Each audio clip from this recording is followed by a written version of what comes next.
Movie शुरू होती है तो हम चार दोस्तों को देखते हैं जो कि एक रेस्टोरेंट में बैठे होते हैं। उनके ग्रुप में तीन लड़के और एक लड़की थी और उनमें से एक लड़के का नाम माइक था। ये लोग आपस में बातें कर रहे होते हैं कि हैलोवीन आने वाला है तो क्यों ना हम लोगों को टॉर्चर करें। माइक कहता है कि हमेशा की तरह मैं तो जेकब को बुली करूंगा, उसे टॉर्चर करूंगा।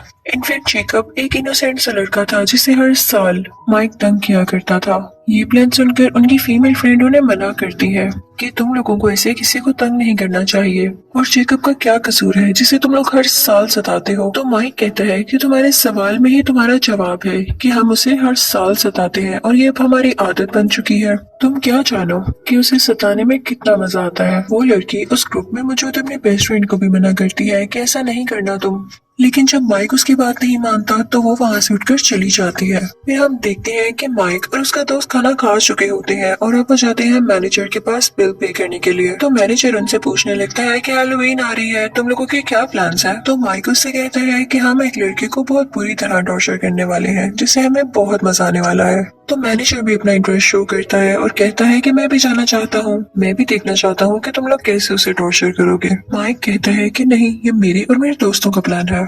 तो वो मैनेजर उसे काफी रिक्वेस्ट करता है और आखिरकार माइक मान जाता है उसे अपने साथ ले जाने के लिए जेकब को टॉर्चर करने। अब हम जान लेते हैं कि जेकब था कौन। वो एक मेंटली लड़का था जिसका दिमाग ठीक से काम नहीं करता था और ना वो ज्यादा कुछ सोच पाता था। उसे कैंडीज खाना बहुत पसंद था और सबसे बढ़ के कॉर्न कैंडी, जिसे वो एक पम्पकिन बास्केट में लिए फिरता था। वो एक फेस्टिवल की तरफ जाता है। बेसिकली वो यहाँ पर एक वर्कर के तौर पर आया था। तो फेस्टिवल का ओनर उससे कहता है कि तुम अपने पूरी लगन से काम करना, पूरे ध्यान से काम करना और याद रहे कोई भी ऐसी हरकत ना करना जिससे तुम्हारी या मेरी बेइज्जती हो, इंसल्ट हो। तो वो ओनर उससे कहता है कि शो शुरू होने ही वाला है, तुम अपनी तैयारी कर लो। लेकिन जेकब जैसे ही बाहर आता है उसके सामने माइक और उसके वही लोग खड़े होते हैं जो कि इसे तंग करने लगते हैं। लेकिन जेकब ये सब बर्दाश्त करके तंग आ चुका था। वो खुद के डिफेंस में माइक को धक्का दे देता है ताकि वो उसे कुछ न कहे। लेकिन माइक को और ज्यादा गुस्सा आ जाता है और वो उसे बहुत मारने लगता है। उसके साथी भी उसे मार रहे थे जिसकी वजह से जेकब वहीं पर मर जाता है। ये सब कुछ होता हुआ माइक की फीमेल फ्रेंड भी देख लेती है क्योंकि वो वहाँ पर छुप के खड़ी हुई थी। उसके दिल को कुछ होने लगता है कि ये लोग कैसे किसी की जान ले सकते हैं। फिर हम देखते हैं कि माइक और उसके दोस्त जब घर जाते हैं तो उन्हें इस बात का कोई रिग्रेट नहीं होता कि हमने किसी की जान ले ली, बल्कि वो कहते हैं कि जेकब की गलती थी। हम हर साल उसे टॉर्चर करते थे और वो हमारा टॉर्चर बर्दाश्त कर लेता था, सह लेता था। लेकिन इसी साल उसने खुद को प्रोटेक्ट करने के चक्कर में मुझे धक्का दिया, तो क्या मुझे गुस्सा ना आता। यानी इतने जालिम थे ये लोग। दूसरी तरफ हम देखते हैं कि माइक की वही फीमेल फ्रेंड बहुत बुरा फील कर रही होती है जेकब को लेके। जब फेस्टिवल में शो का ओनर ये देखता है कि जेकब को किसी ने मार दिया है तो उसे बहुत गुस्सा आता है कि मेरे वर्कर को कोई ऐसे मारकर कैसे जा सकता है। वो दिल का अच्छा इंसान होता है। वो जेकब की बॉडी को उठाकर अंदर ले आता है और उसके फेस पर कोई मास्क पहनाता है। उसके बाद वो एक रिचुअल करने लगता है जिससे किसी की सोल उसके अंदर आ जाती है और अब जख्मी जेकब फिर से जिंदा हो जाता है ताकि वो बदला ले सके उन लोगों से अपने मर्डर का। दूसरी तरफ हम देखते हैं कि माइक की फीमेल फ्रेंड टाउन के शेरिफ के पास जाती है और उसे सब कुछ बताती है कि जेकब को किन लोगों ने मारा और किस तरह मारा। तो शेरिफ ये सब सुनकर कहता है कि ठीक है, मैं इसे नोट कर लेता हूँ, लेकिन अभी तक मेरे पास इसकी कोई रिपोर्ट नहीं आई। लेकिन जब शेरिफ को पता चलता है कि टॉर्चर करने वालों में से एक उसका बेटा ही था यानी माइक, तो उसे यकीन नहीं आता कि मैं टाउन का शेरिफ हूँ और मेरा बेटा ऐसे कर सकता है। तो वो सीधा उस फेस्टिवल के ऑनर के पास जाता है और उससे पूछता है कि जेकब कहाँ पर है, उसे क्या हुआ था। तो वो ऑनर उससे कहता है कि सबको गलत लगा कि वो मर गया है, वो बस कुछ जख्मी था, अब मैंने उसे रेस्ट करने उसके घर भेजा है। क्योंकि बात तो सच थी कि ऑनर की उस हरकत के बाद हम जेकब को मरा हुआ तो काउंट नहीं कर सकते थे ना। शेरिफ सीधा जेकब के घर जाता है और दरवाजा नॉक करने लगता है, लेकिन कोई भी दरवाजा नहीं खोलता तो वो वापस आ जाता है। फिर हम माइक की उस फीमेल फ्रेंड को देखते हैं। उसका एक दोस्त उससे मिलने आता है और वो उसे बताता है कि शेरिफ ने इन्वेस्टिगेशन की है और उन्हें पता चला है कि जेकब अभी जिंदा है। ये सुनकर उस लड़की को थोड़ा सुकून होता है कि शुक्र है वो जिंदा तो है। फिर हम देखते हैं कि मैनेजर जिसने माइक के साथ मिल के जेकब को मारा था वो किसी को बता रहा होता है कि मेरी हेरोइन बहुत अच्छी गुजरी, मैंने बहुत मजा किया पहली बार। और फिर उसके बाद वो वॉशरूम आता है जहाँ पर वही पम्पकिन बास्केट पड़ी होती है और उसमें कॉर्न कैंडी होती है। वो उसे खाने लगता है और तभी वहाँ पर जेकब आ जाता है। जेकब उसका पेट चीर कर उसे पूरी तरह से मार डालता है, यानी उसने अपने एक मर्डर से बदला ले लिया था। उस जगह पर शेरिफ भी आ जाता है और इन्वेस्टिगेशन करने लगता है। हर तरफ कैंडी कॉर्न बिखरी मर्डर हुई थी। जब शेरिफ इन्वेस्टिगेशन करता है तो उसे पता चलता है कि उस रात जेकब को टॉर्चर करने वालों में से ये मैनेजर भी था।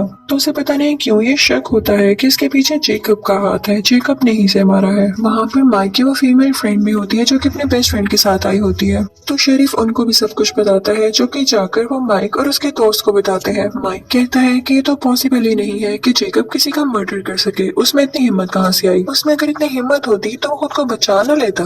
और जहाँ तक बात रही मैनेजर के मर्डर की, तो हो सकता है उसके किसी दुश्मन ने उसका मर्डर किया हो, जरूरी तो नहीं है कि जेकब ही हो। तो बाकी सब लोग भी इस बात को मानने पर तैयार हो जाते हैं कि हो सकता है कि उनका ख्याल ही हो। लेकिन जैसे ही वो लोग माइक के दोस्त के घर से जाते हैं तो उसे अजीबोगरीब हरकतें महसूस होना शुरू हो जाती है अपने घर में। वो आगे बढ़कर देखता है तो उसे भी वही पंपकिन बास्केट दिखाई देती है। वो बहुत हैरान होता है कि ये यहाँ पर कैसे आ गई, और इसी हैरानी में उस पर जेकब अटैक कर देता है। वो उसे दीवार के साथ लगा के अपने हाथ से ही उसकी स्पाइनल कॉर्ड यानी रीढ़ की हड्डी खींच लेता है, जिससे उसकी फौरन डेथ हो जाती है। दूसरी तरफ हम देखते हैं कि शेरिफ को पूरा शक होता है कि ये मर्डर जेकब ही कर रहा है। तो वो दोबारा से उस फेस्टिवल ओनर के पास जाता है। तो वो उसे आगे से कहता है कि मैंने आपको बताया ना कि वो जख्मी था और मैंने उसे अपने घर रेस्ट करने के लिए भेजा है। अभी वो लोग बात कर ही रहे होते हैं तो एक और पुलिस ऑफिसर वहाँ पर आकर शेरिफ को बताता है कि माइक के एक और दोस्त का मर्डर हो गया है। शेरिफ वहाँ पर जाकर देखता है तो उसे वहाँ पर भी कॉर्न कैंडी मिलती है। अब शेरिफ का शक सच्चा साबित हो चुका था। वो जेकब के घर जाता है लेकिन उसे वहाँ पर जेकब नहीं मिलता। जब वो उसके बेड के नीचे देखता है तो एक अजीब सी डेड बॉडी होती है जो कि बहुत पुरानी थी और वो जेकब की मदर की थी। लेकिन इस बॉडी का बाकी होने वाले मर्डर से कोई लेना देना नहीं था। शेरिफ अब खुद जेकब की तलाश में निकल पड़ता है और अपने बेटे माइक से कहता है कि तुम घर में रहोगे, बाहर मत निकलना, खतरा है तुम्हारी जान को। शेरिफ इस वजह से शहर भर में होने वाले कार्निवल, फेस्टिवल्स और इवेंट्स को रोक देता है और कहता है कि सब अपने घरों में रहें। ये सुनकर सब लोग बहुत गुस्सा होते हैं। उस फेस्टिवल के ओनर का जो स्टाफ था वो भी उस पर गुस्सा होता है कि कुछ न कुछ तो है जो आप हमसे छुपा रहे हैं और ये शायद आप ही की वजह से हो रहा है।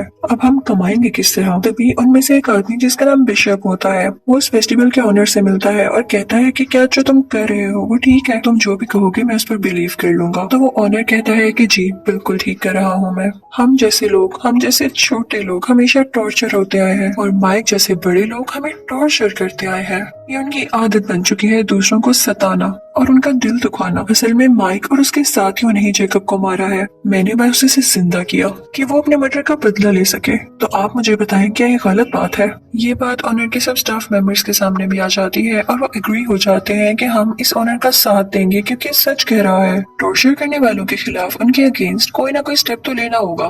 फिर हम देखते हैं कि माइक की फीमेल फ्रेंड और उसका दोस्त एक जगह पर होते हैं। वो लड़की कुछ टाइम के लिए अंदर जाती है और जब बाहर आती है तो देखती है कि उसके दोस्त की डेड बॉडी पड़ी हुई है। उसे समझ नहीं आता कि क्या हो गया और इसी दौरान जेकब उसके पीछे आता है और उसकी जुबान बाहर खींच देता है, जिसकी वजह से वो भी मर जाती है उसी टाइम।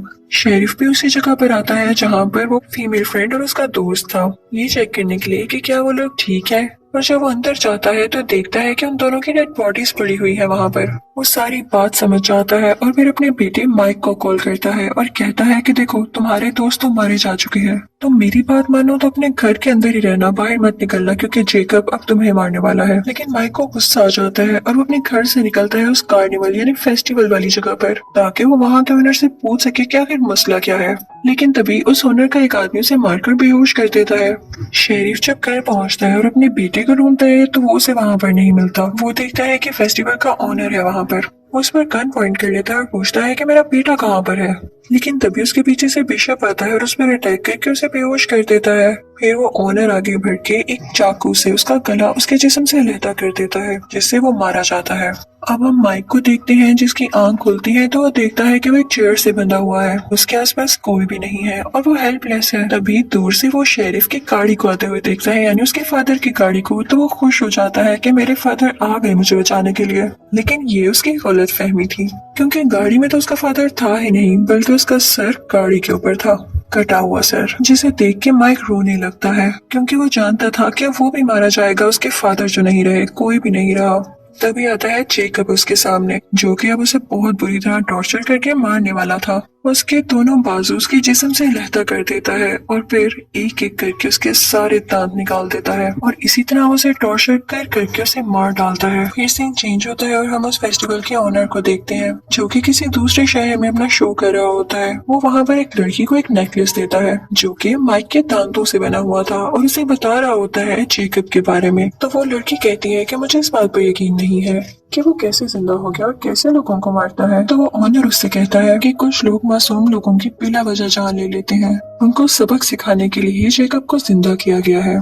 फिर मूवी के लास्ट सीन में हम देखते हैं कि जेकब अपने घर में वही मास्क पहने बैठा होता है और वो अपनी फेवरेट कॉर्न कैंडी खा रहा होता है और इसी के साथ ये मूवी एंड हो जाती है। Thank you for watching.